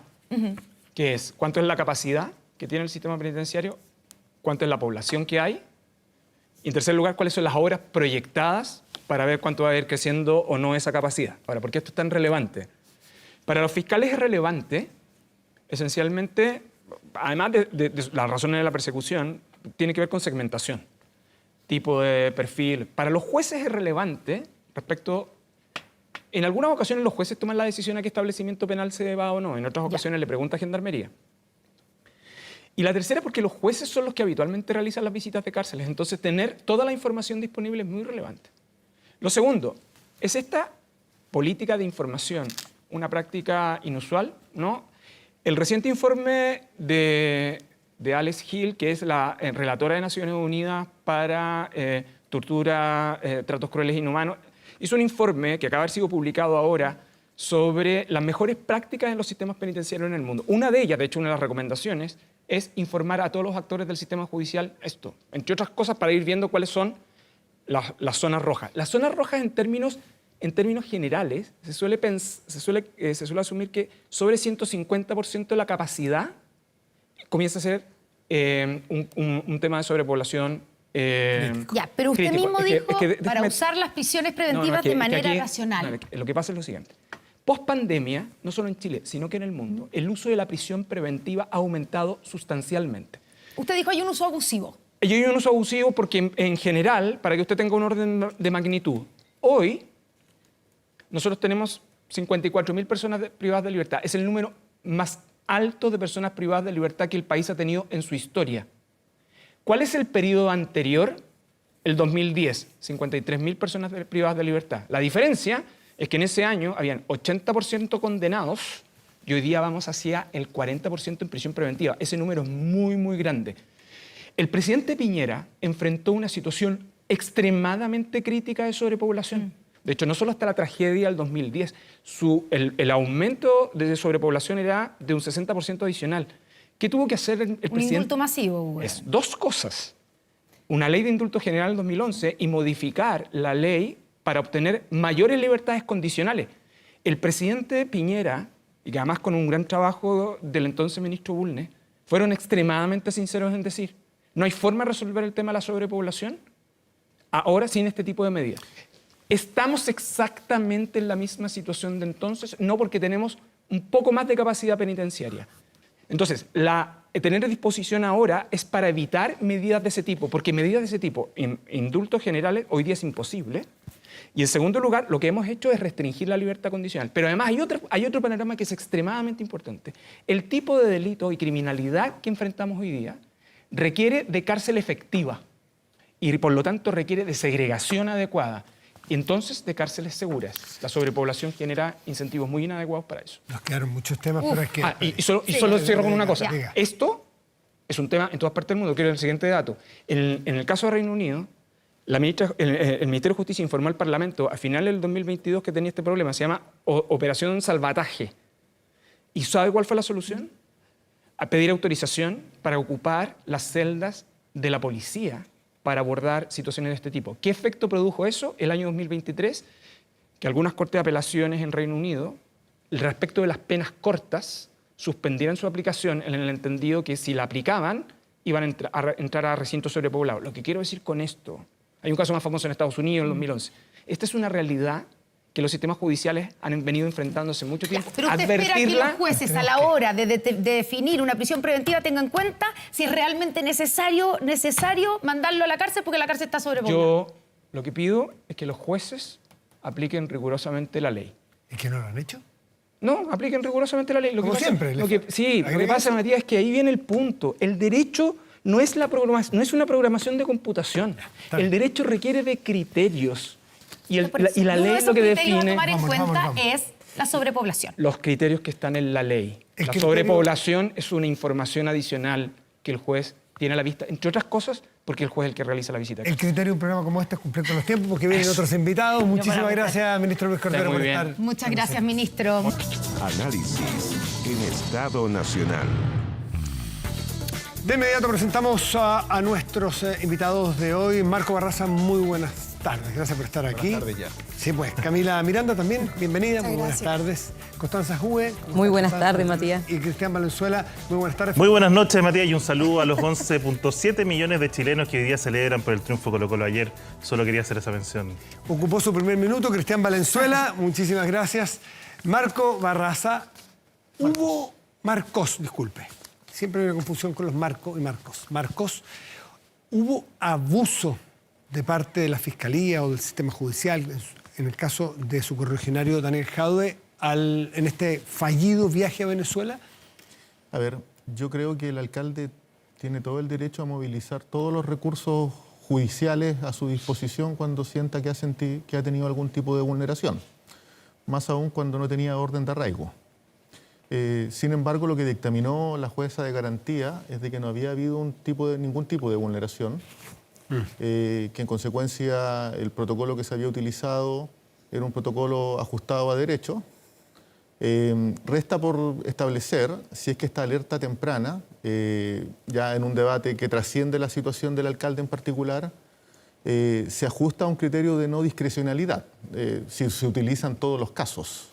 El ministro de Justicia acaba de decir que no es un criterio ad hoc para el... No, por eso, pero habría que determinar, porque de acuerdo a lo que yo escuché de la audiencia oral, donde el fiscal Armendari señaló que se utilizaba desde el año 2001, si no me equivoco, como procedimiento, habría que establecer si es que se utilizan todos los casos.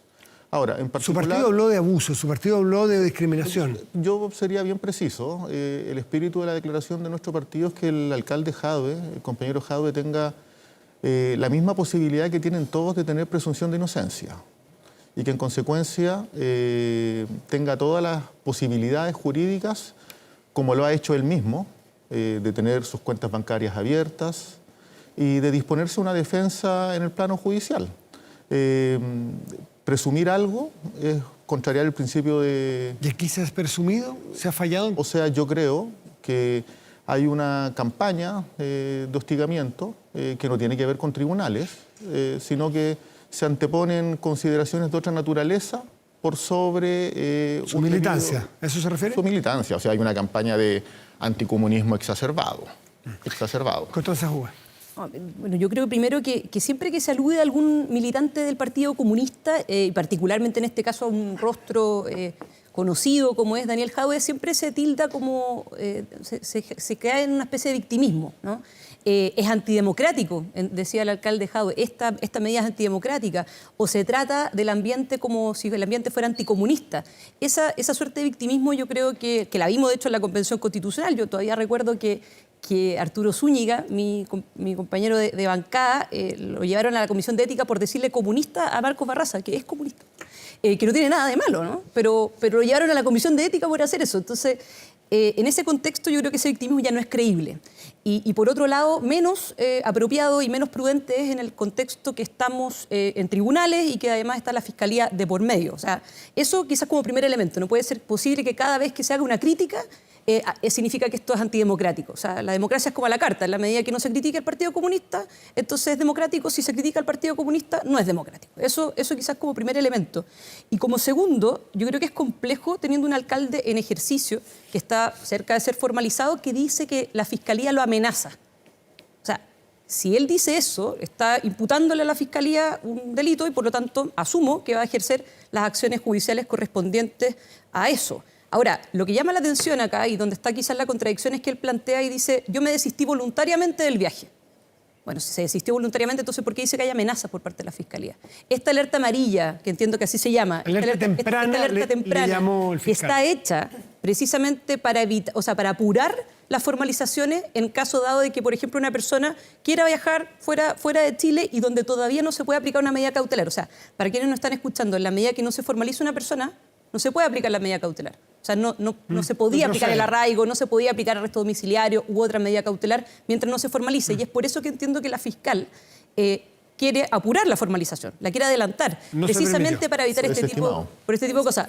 Se desestimó esa acción. Pero entiendo que eso fue lo que ella señaló.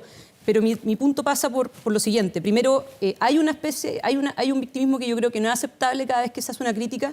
Y lo segundo, a mí por lo menos me parece que es irresponsable por parte de un alcalde en ejercicio, una autoridad, que venga a decir que la Fiscalía lo está amenazando porque se genera una alerta temprana, alerta amarilla. Camila, ¿cuál es la solución? Sí, a mí me parece que las declaraciones, tanto de la Fiscalía como en el alcalde en particular, tienen que ser contundentes con los actos que se desarrollen a continuación. Es decir, si el alcalde pone ciertos antecedentes, que yo sé que los puso en antecedentes en la misma audiencia, de la cual alegó posibles vulneraciones, que tenía que ver con el comportamiento no de ciertos fiscales, va a ser coherente con ciertas acciones vinculadas a ellos, y creo que en eso concuerdo con Marcos. Él tiene el derecho a hacer uso de todas las herramientas legales dentro del contexto. ¿Le parece que hubo alguna persecución o alguna vulneración de algún derecho del alcalde a su juicio? O sea, es que Fiscalía ya estableció que no la hay, y yo ahí me cuadro con nuestra institucionalidad. La jueza estableció eso. Pero sí creo que hay un encuadre específico que tiene que ver con diferenciar ciertas posiciones políticas y construir ciertos encuadres que son favorables o no para ciertos sectores políticos. Es evidente que hay una diferencia en sectores de la derecha con el Partido Comunista y en distintos escenarios usan esa diferencia, ¿cierto?, para construir un cuadro de conversación donde todos estamos hablando de si es democrático o no el Partido Comunista. Recuerdo en la votación de la presidencia de la Cámara de Diputados, que todavía está en desarrollo, donde la conversación es esa, no es tanto, ¿cierto?, el papel o no de Carol Cariola, sino que es comunista, y eso abiertamente lo decían desde el Partido Republicano, que se oponían a que hubiese una conducción de ese partido. Entonces yo creo que también se colabora con construir ese encuadre que tiene más que ver con esa conversación que con esta otra conversación, si es pertinente o no el alegato jurídico que hace el alcalde Jadwe. Ahora, yo creo que el escenario formal... ¿Usted estima que el sistema operó, Fiscalía, la jueza, la policía que hizo la alerta, en ellos también operó alguna discriminación? Yo estoy hablando en el escenario político. A nivel de la justicia fui tajante, me parece que se desestimaron las pretensiones que tenía el alcalde al establecer lo que dice la jueza, pero en el caso del escenario más político, lo que estamos conversando nosotros acá, lo que estamos discutiendo es si el Partido Comunista es democrático o no, y que tiene que más que ver con un encuadre político de diferencias que existen. O sea, existe una posición del Partido Republicano respecto del Partido Comunista que permanentemente se reabre en todas las discusiones. El tema de Venezuela, que entiendo que lo vamos a conversar, también está cruzado con esa conversación. Entonces creo que hay una dimensión jurídica y hay otra que es política que no hay que dejar de mostrar. Cristina Venezuela, disculpe, cuando uno impide, porque esto es lo que pasó de alguna manera, ¿no es cierto? No terminó viajando el alcalde Jadwe. Pero fue decisión de él. Está bien, pero porque también le hicieron ver qué es lo que podía pasar si viajaba. Por eso, yo voy a ir a lo general. Un viaje fallido. Cuando opera como operó el sistema, uno supone que el riesgo que ven es que eventualmente no vuelva a esa formalización. ¿Usted tiene algún antecedente que el alcalde Jadwe quería quedarse en Venezuela? Yo no he conversado últimamente con el alcalde Jadwe, de hecho, yo creo que nunca. Entonces, no, antecedentes le pregunté, no sé qué habló con él. Pero te lo planteo más que la perspectiva jurídica o política. Veamos de la perspectiva del sentido común. Primer acto, el alcalde Jadwe es formalizado, o va a ser formalizado, se anuncia la formalización. Fines de mayo. Oficialmente, por cohecho, estafa, fraude al fisco y administración desleal, creo que son los 4 cargos que se ven.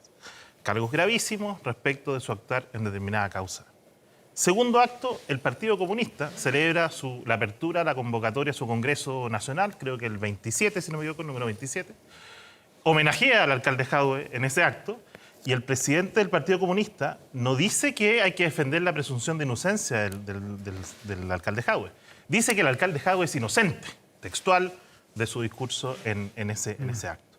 Y tercer acto, el alcalde Jadwe va camino a Venezuela, una dictadura, bajo todos los aspectos, donde no opera el control, donde el control político es sobre el control judicial, sobre las Fuerzas Armadas, sobre todo eso ya está dicho. Entonces, en ese escenario de sentido común, a un mes de una formalización, uno puede presumir razonablemente, siendo comunista, siendo republicano, siendo demócrata cristiano, siendo de cualquier partido que sea, de que aquí hay un intento de evadir la justicia. Porque de lo contrario, algo tan simple como comunicarle al Poder Judicial, al sistema del Ministerio Público, de que voy a viajar, habría evitado cualquier tipo de alerta. Eso es lo que pasa, eso es lo que sucede. Entonces, nadie lo detuvo en inmigración. Pasó, se timbró el pasaporte, seguramente compró en el duty free, quién sabe. Y subiéndose al avión, le dicen, mire, ojo, usted va a ser formalizado en un mes. Tome usted la decisión que quiera tomar, pero nosotros como justicia tenemos que encargarnos de acelerar ese proceso. A mí me parece que lo que ocurrió ahí es totalmente normal y debe ocurrir respecto del alcalde Jadwe, como de cualquier otro político, cualquier otro partido que esté investigado por esa misma cosa y que vaya a ser formalizado eventualmente, o como cualquier persona. Porque la justicia también tiene que hacerse de las herramientas necesarias para poder evitar que las personas que están siendo perseguidas por la justicia, por fraude, cohecho, estafa, huyan del país, especialmente a regímenes dictatoriales como el de Venezuela. Me imagino que se siente aludido por lo que pasó con su partido y la declaración de inocencia. Yo creo que hay que remitirse a los hechos. Y los hechos, el alcalde Jadwe no tenía ninguna orden de arraigo. Se activó una alerta temprana, que es un procedimiento que funciona desde el 2001, pero que no está informado al abogado en cuestión. En segundo lugar, la legislación chilena contempla la presunción de inocencia. Por lo mismo, yo no tengo por qué presumir de que el alcalde se va a fugar. Y en cuestión creo que es más bien ofensivo, es una presunción ofensiva pretender creer que no va a enfrentar la justicia cuando lo ha hecho, cuando ha abierto sus cuentas corrientes, cuando ha tenido toda la disponibilidad para enfrentar con antecedentes la justicia. ¿Cuál es el hito más importante? La audiencia de formalización. Y ahí se verá el debate respecto de que la Fiscalía tendrá que presentar los antecedentes que estima conveniente y el alcalde tendrá el derecho a defenderse. Lo demás es un debate de otra entidad. Y en ese debate de otra entidad, el dato de realidad es que hay un marcado anticomunismo exacerbado, violento, que pone en cuestión la capacidad y la pertinencia de que los comunistas presidan la Cámara de Diputados y Diputadas, en circunstancias que hubo una mayoría. Sin ir más lejos, el Partido Republicano está impulsando un voto de censura, o sea, el más veloz, el más rápido voto de censura de la historia. O sea, sin que la Cámara haya hecho a la presidencia ninguna gestión en un acto anticomunista aberrante. Ahí de nuevo está lo del victimismo que yo decía anticomunista aberrante, lo que se ha hecho... Estoy terminando, yo no interrumpo cuando intervengo, es como una regla que tengo de intervención en el panel. Es que debatimos, Marco, no tenía conciencia de esa regla. ¿Perdón? Que no tenía conciencia de esa regla que tú aplicabas. Ah, no, es que Porque pensé que esta era una conversación, no un monólogo determinado. Es una regla de paneles que se utiliza para escucharse. Y para conversar y para debatir también. Cristian, entonces, ya.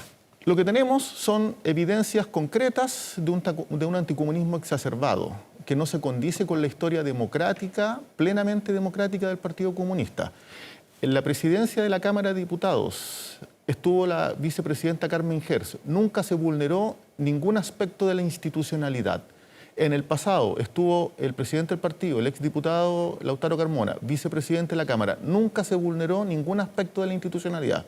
Entonces, generar un discurso violento hacia los comunistas es debilitar la democracia. ¿Esta censura es un ataque a los comunistas, a su juicio, o creen que tú dijiste recién es un acto de victimismo? Es que a eso iba precisamente, porque de hecho, bueno, Cristian planteó los distintos hechos y los distintos actos que me parece que es de sentido común, que exista este procedimiento de que se levanta una alerta y por algo también se le comunicó y él tomó la decisión de desistirse del viaje. Pero llegar a decir, porque eso fue lo que planteó el alcalde Jadwe, que esto es una medida antidemocrática. ¿Por qué es antidemocrática? ¿Porque se le aplicó a él? Porque él siendo, no sé, comunista o siendo alcalde o siendo superior moralmente, ¿a él no se le puede aplicar? Si ese es el gran punto, finalmente esta lógica como del anticomunismo, pasa todo en una lógica de victimismo que en realidad ya envejeció mal, Marco. O sea, ya en la convención ya fue mucho. O sea, ya ahora seguir con esta lógica de victimismo para intentar eludir los debates de fondo, a mi juicio creo que no es honesto con la ciudadanía. Ahora, en relación con el tema de la censura, acá podrá explicarlo quizás mejor Cristian, que lo va a plantear el Partido Republicano, pero sin perjuicio de eso, yo entiendo que la censura tiene que ver con una intervención de un poder del Estado, que es el Poder Ejecutivo, particularmente el ministro Elizalde, porque no es un tema de coordinación, es un tema de intervención en cuanto a que el propio vicepresidente de la mesa, Gaspar Rivas, reconoció que el ministro Elizalde le había ofrecido el cargo. Oye, son dos poderes del Estado diferentes. La Cámara de Diputados tiene que fiscalizar al Poder Ejecutivo. ¿En qué contexto se puede dar esa intervención? O sea, y de hecho, bueno, y eso nos lleva a un tercer punto, y con esto cierro. Las prioridades del gobierno, parece que las prioridades del gobierno están más bien en la manipulación y lo que significan los cargos políticos que poner las prioridades de los chilenos primero. Marcos Barraza dice, disculpe Camila, que no hay ningún acto todavía de esa mesa y ustedes, con un gatillo fácil, censuran a la mesa. Es que si fuera anticomunismo se habría presentado el martes en la mañana, en la sesión del martes, y no se presentó. En los hechos se presenta cuando el diputado Gaspar Rivas informa que el gobierno le ofreció el cargo. No es una especulación, es una declaración en un medio de prensa donde él dice con nombre y apellido que el ministro Elizalde y la subsecretaria Lobos le ofrecieron el cargo de vicepresidente de la Cámara de Diputados. Ese es el hecho. Y ese es el hecho que está en la presentación jurídica de la censura, nada más. Si hubiera anticomunismo se habría presentado el lunes en la tarde, el martes en la mañana, no se presentó en contra de la diputada Cariola por ser comunista. Nuestra oposición al Partido Comunista se manifiesta en voto, en la sala. Votamos por acá, votamos por allá. Esa es la definición. En lo concreto, el diputado Rivas dice que le compraron el voto. Después la regla, porque seguramente el ministro Elizalde, al verlo en la televisión, lo había llamado y le dijo, mira, ¿sabes qué, Gaspar? Creo que no es conveniente que seas tan efusivo en esto. Y después dice, me interpretaron mal. No interpretaron mal. Aquí no hay contexto posible. Acá hay una declaración explícita del vicepresidente de la Cámara que dice que el Poder Ejecutivo se metió en la negociación de la mesa y eso es lo que se discute. Y los diputados mañana tendrán que definir si aprueban o no una moción de censura en base a sus hechos. Le compraron el voto, ha dicho Cristian Valenzuela. Lo reconoce. Eso es gravísimo. Es gravísimo y creo que también toda la discusión de la censura es un desvío de foco. Si es evidentemente que genera un perjuicio para la oposición, que al oficialismo le haya ido bien en conseguir la mesa de la Cámara, que para quienes nos escuchan tiene implicancias en términos de llevar las tablas, es decir, si se pone prioridad o no la votación de ciertas reformas, la admisibilidad de ciertos recursos, administrar el reglamento. Esa es la implicancia de tener la presidencia de una Cámara para quienes quizás no escuchan y dicen chino. O sea, ¿por qué esta pelea? ¿Cierto? Pero el desvío de foco, efectivamente, para presentar una censura tienes que buscar algún fundamento jurídico que la acredite. Y en este caso fue construir esta idea de que el ministro Elizalde está interviniendo, cuando primero el ministro que está encargado de la relación con la y los parlamentarios, esta no es la primera vez que hay negociaciones para construir una mesa, no en este gobierno, de todos los gobiernos, es un debate que se da en la Cámara respecto a cómo se construyen mayorías en la Cámara. Y en ese sentido, el ministro tiene un papel con su sector de articulación, de diálogo, pero también ustedes entonces lo que dicen los diputados y las diputadas se dejan manipular, en este caso Camila, están dispuestos a que su voto se compre. ¿Te parece normal que el ministro secretario general de la Presidencia le Haga su ofrezca trabajo la como vicepresidencia, ministro? le ofrezca la Haga su vicepresidencia de la trabajo como Cámara de ministro, sí. Diputados? Entendiendo que la Cámara de Diputados es la Cámara que fiscaliza al gobierno, la Cámara política. ¿Te parece normal? Sí. Camila y luego Marcos. Primero, vuelvo al foco. Pero si te parece normal, nomás, capaz que sea normal para ti. Ese es tu encuadre, no es mi encuadre si es normal o normal. Me parece que es un desvío de foco. El ministro tiene un papel, los diputados y las diputadas pueden construir acuerdos y los hacen, y lo que ustedes están diciendo es que todos los diputados y los diputados andan vendiendo su voto a cualquiera, y eso es bastante grave. Eso es lo grave, Pero que sea el demuestren que el ministro ofreció... Lo dijo el pero diputado. si lo dijo el propio Y después vicepresidente. dijo. No, Pero ya, entonces... Eso es lo ¿Pero te parece antecedente, normal? dijo. ¿Te parece normal? No, que el no me ministro, parece tu foco, secretario tu general encuadre. Me de parece la que presidencia aquí le ofrezca un cargo. requieren un desvío de foco para dejar de lado lo relevante que es el costo político que le genera a la oposición, que el oficialismo tenga mayoría en la Cámara por las implicancias concretas que tiene, y además el Partido Republicano, más allá de que utilice las herramientas jurídicas que existen, sus diputados abiertamente dijeron que no les parece que una comunista lidere la Cámara de Diputadas y Diputados. Más allá de lo que diga ¿No te parece normal? ¿O te parece normal? Yo parece me remito a los fácil la hechos. pregunta en cualquier... Yo escuché al diputado Gaspar Riva desestimar la acusación que hace la derecha y particularmente republicanos. En segundo Y lugar... desestimarse a sí mismo, porque él había dicho... Sí, El primer video no... También sí, sucede eso. pero yo lo escuché claritamente decir que no fue así. En segundo lugar, yo creo que es un absurdo jurídico atribuirle al ministro Elizalde cohecho en circunstancias que el ministro secretario general de la Presidencia, entre otras consideraciones, tiene que velar porque se produzcan mayorías adecuadas en el Congreso. Es un elemento central de la política. Para un matiz, perdón. ¿Para conseguir mayorías para votación de algunos proyectos o para la administración interna de la Cámara? O sea, yo creo que si él puede contribuir a la gobernanza en buena hora. O sea, porque, ojo lo que está cursando acá. O sea, yo creo que hay dos problemas bien peligrosos.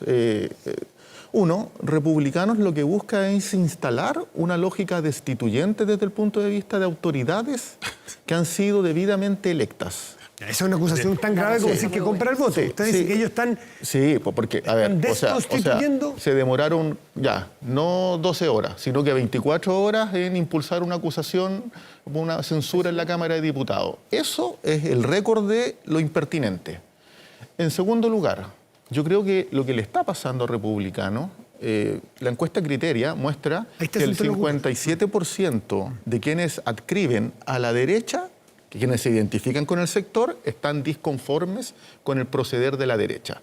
Y el problema está entre republicanos y Chile Vamos. Y el problema de fondo es que republicanos les agobia, les parece peligroso que en la Cámara se construyan acuerdos. Porque lo que hoy día vimos es un acuerdo. Ahí en la pantalla está la presidenta de la Cámara, que es comunista. Gaspar Riva, que nadie podría decir que es comunista. Yo diría que es más bien de derecha. Yo creo que él ni y sabe ahí lo que está el diputado Aedo, que es demócrata cristiano. Él fue de RN. Todo esto, claro. Entonces, ese es un acuerdo. Es un acuerdo político. Y lo que está buscando republicanos precisamente es que no se alcancen acuerdos. Y lo que quiere la ciudadanía son acuerdos políticos. Sí, Antes de un corte, Cristian, hacerme cargo los diputados de Chile Vamos están muy incómodos, lo han dicho explícitamente, sienten que ustedes se adelantaron. No, pero lo que pasa, Matías, es que cuando Marcos Barraza, del Partido Comunista, habla de la lógica destituyente, yo no puedo sin olvidar lo que ocurrió hace 2 años atrás, 3 años atrás, cuando el Partido Comunista en pleno, a 12 horas de ocurrido el estallido delictual, salió a la calle a destituir en la lógica destituyente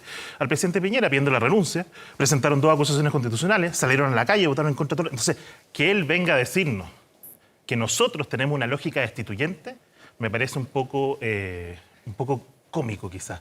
Porque en la práctica lo que nosotros hemos hecho es usar las herramientas jurídicas que ¿Tienen los existen votos? de manera normal en el Congreso y no en la calle ¿Tienen como los votos acostumbran los para la comunistas generalmente censura? para hacerlo. Yo espero que los diputados mañana defiendan el cargo de diputado. Aquí había una actuación ilegal del ministro Elizalde que le ofreció el cargo de vicepresidente de la Cámara de Diputados al diputado Esparrilla y yo creo que ahí tienen que hacerse cargo de eso. Aquí ¿Tienen los no es votos? comunistas o anticomunistas. ¿Han hecho Esto es resultado conteo de concreto. votos? Porque eso se hace ante Sí, los proyectos.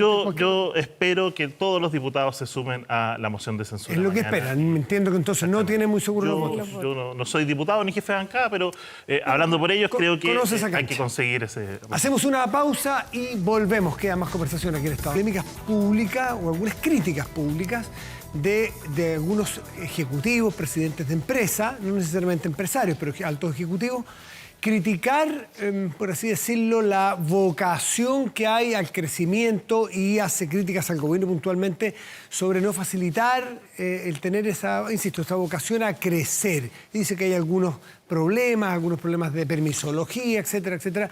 Y no fue un dirigente o algún ejecutivo de una empresa. Hubo varios que en la misma semana hicieron críticas bastante similares. Camila, no sé si tú las leíste, las viste, ¿y qué interpretación haces de eso? Primero, siempre este es un mes donde los empresarios y las empresarias toman ciertas posiciones porque tienen que dar cuenta a sus directorios y se dan los En las grandes memorias encuentros anuales, claro. empresariales, entonces tenemos un contexto vinculado con eso. Yo creo que el discurso de si hay o no impulso al crecimiento termina siendo bastante declarativo, porque en realidad, si uno ve los encuentros de los empresarios de los años previos con el gobierno, la dicotomía es el gobierno quiere crecimiento o no, porque en realidad lo que hace es impulsar subida de impuestos y eso en realidad afecta en una política decidida de crecimiento. Y yo creo que esa polaridad ya no tiene sustento o se agota en definitiva, porque creo que puede haber un impulso al crecimiento que lo ha habido, o sea, la inversión extranjera en Chile ha crecido, a la vez que se puede trabajar en enfrentar la desigualdad. Entonces yo creo que ese es el marco en el cual hay que poder construir un acuerdo y creo que el otro problema es que efectivamente en algunos sectores empresariales, no en todos, hay una posición política también. Y hay una posición política que no es concordante con la de este gobierno. O sea, estas críticas no las hemos visto en todos los gobiernos que han experimentado dificultades económicas. ¿En el empresariado hay una posición política homogénea? No, homogénea en absoluto. Hay empresarios que en general colaboran con producir valor agregado y piensan el problema que tenemos de estancamiento del modelo de desarrollo y hay otros yo creo que están más concentrados en defender ciertas ganancias permanentes que tienen vinculadas a políticas que ha tenido el Estado. ¿Eso es lo que viste tú la última semana más bien? Sí, yo veo esa matiz. tensión. Yo creo que hay una posición en un grupo del empresariado que por supuesto que no está de acuerdo con este gobierno, pero creo que el cribaje de fondo es ese. Es posible avanzar en crecimiento y a la vez avanzar en desigualdad porque parecen mostrarse como imposibles de dialogar. Cristian, ¿tuviste alguna politización en esta crítica de algunos ejecutivos? Yo creo que coincide en empresarios? parte con lo que dice Camila, porque los datos están, esos son los datos. Llevamos por lo menos 10 años estancados con un bajo crecimiento. Entonces la preocupación que se manifiesta hoy día también debe haberse manifestado hace 5 años atrás cuando el gobierno era de otro color. En eso yo coincido con esa parte del argumento. Pero la crítica en general, de fondo, yo estoy de acuerdo. O sea, las distintas empresas, los grandes, los pequeños, los medianos, las pymes, las organizaciones gremiales de pymes también, levantan con mucha fuerza porque ellos necesitan que el país crezca. Y no ven una vocación en este gobierno, como tampoco quizás la había en el anterior, por las cifras que están, para salir del estancamiento. Esa es una realidad del país, no es una realidad que le corresponda solo a un gobierno. Y por lo tanto, claro, cuando uno ve que el ministro de Economía prefiere jugar una pichanga, gran colocolino, pero no es el momento, digamos, en medio de una comida con inversionistas de la minería, donde tiene que proyectar otra imagen y da unas excusas medias vagas, uno encuentra esa inconsistencia.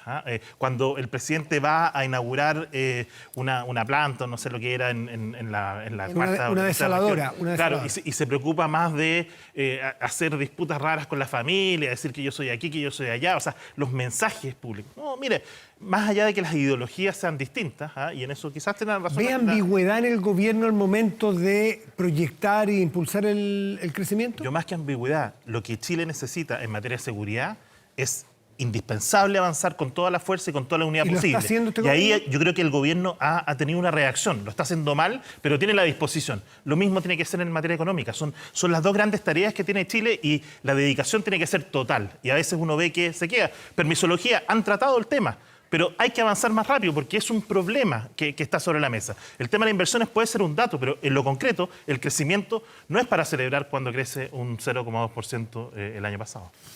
Marcos Barras. A ver, yo creo que frente a esto hay que situarlo en una dimensión un poco más amplia, más global. Yo creo que el tono que tienen los gremios del empresariado es un mal tono. Y creo que está demasiado apegado al discurso de la derecha y le haría bien desapegarse un poquito más. Básicamente porque no se condicen las evidencias con la mala evaluación. La encuesta de expectativas del Banco Central sitúa que la economía va a crecer a un 2,5% del PIB. O sea, las proyecciones son optimistas. Y el Fondo Monetario Internacional acaba de decir que probablemente corrija al alza las proyecciones. Y quiero agregar algo. El debate anterior del año pasado, por sesgo del empresariado, era que iba a haber recesión económica. Y lejos de aquello. O sea, la inflación está en 3,6. Al inicio del gobierno del presidente Boric, por herencia del gobierno del presidente Piñera, estaba a 9, llegó a estar a 14% inercialmente en 7 meses desde que asumió el presidente Boric y hoy día está en 3,6. La encuesta de presupuestos familiares bajó la canasta de alimentos 1,8%, están 67.000 pesos y eso tiene un impacto en la ciudadanía directo porque el alza en el costo de la vida, ¿con quién pega? Pega directamente en las familias, en su capacidad de consumo. En 10 años, la inversión más robusta en materia de inversión extranjera, 22.000 millones de dólares, en 10 años fue en el gobierno del presidente Boric.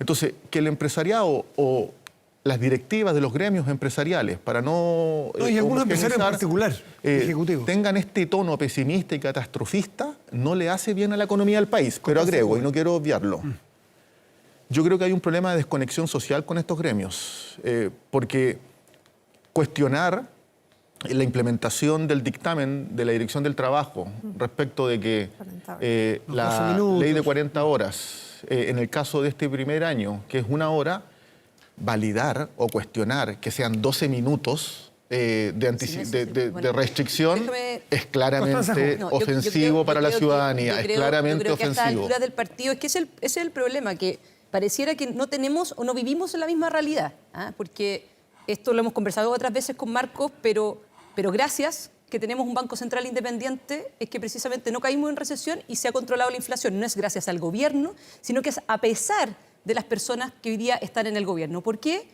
Porque se advirtió, el minuto que votaron a favor de los retiros del 10%, que esto iba a generar inflación. ¿Generó inflación o no? Generó inflación. ¿La gente está peor? Por supuesto que está peor. Se dijo eso y nadie asumió la responsabilidad.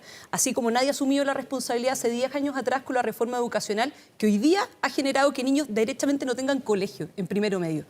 Y esa falta de responsabilidad política evidentemente afecta lo que es la credibilidad. Y voy precisamente a lo que dice Marco. ¿Por qué, más allá de defender a los empresarios o hablar del tono de los empresarios y más allá de las inconsistencias que bien señalaba Cristian antes, acá hay un problema de que lo que se dice no es lo que se hace, ¿ya? Se señala que, oiga, confianza para los inversionistas, confianza para las empresas, confianza. Menos Narbona, más CREC, menos Narbona. Cuando vamos precisamente a los hechos, tú ves, y me acuerdo de esto, de una frase de un ex convencional constituyente que envejeció mal, que dice, por las buenas o por las malas. O sea, lo que no se logra por la ley, lo logro a través de temas administrativos. Y se dice, por ejemplo, vamos a abordar la permisología, es decir, menos permisos o más rápido los permisos para los proyectos de inversión.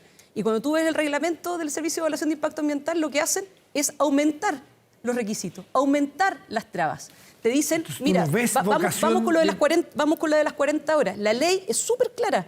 Dice claramente, y fíjate el dictamen donde lo sacan, en la última semana antes de que entre en vigencia, dice claramente que la reducción de la jornada, hoy día son 45, se tiene que bajar a 44 por este año a partir del 26 de abril, para quienes nos están escuchando. ¿Qué es lo que dice la ley? Tiene que ser de común acuerdo entre las organizaciones sindicales, y los trabajadores y la empresa.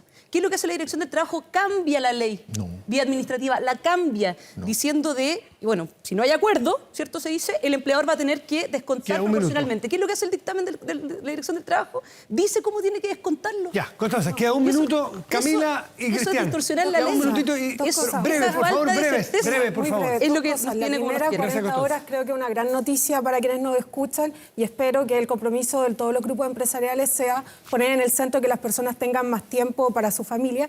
Y en el caso de los empresarios, yo también le haría una invitación a hacerse esta pregunta de qué caminos proponemos para salir del estancamiento, del crecimiento, más allá de este gobierno, porque es un problema que tenemos hace harto rato y necesitamos más perspectiva. Esta semana cena breve, por favor, Cristian y Marcos, y nos vamos. Dos consensos. Uno, todos los economistas, salvo los más refractarios, dicen que uno de los grandes responsables del aumento de la inflación en Chile fue la aprobación de los retiros. Sí, está claro. Y el Partido Comunista hacía hasta payas para aprobar los retiros. Entonces, que hoy día se vengan a lavar las manos diciendo que ellos arreglaron la inflación y la recibió el gobierno de Piñera de otra manera. Y segundo, creer que la aspiración de un crecimiento de 2,5% anual es la solución para el país es no entender que el crecimiento tiene que ser muchísimo más que eso. Gracias, y estamos Cristian. muy al Marcos Barraza, breve, Dos para datos. terminar. Decirle a las trabajadoras y los trabajadores que van a tener 12 minutos de descuento para estar con su familia es insultante. Y la derecha tiene que hacerse cargo de eso, porque está defendiendo los eso. legisladores se tienen que hacer cargo Y de en eso, está en la segundo, ley. los legisladores de Está en la derecha. ley. Y en No segundo se puede lugar, cambiar la yo ley creo que administrativa. hay que ser justo con la evaluación.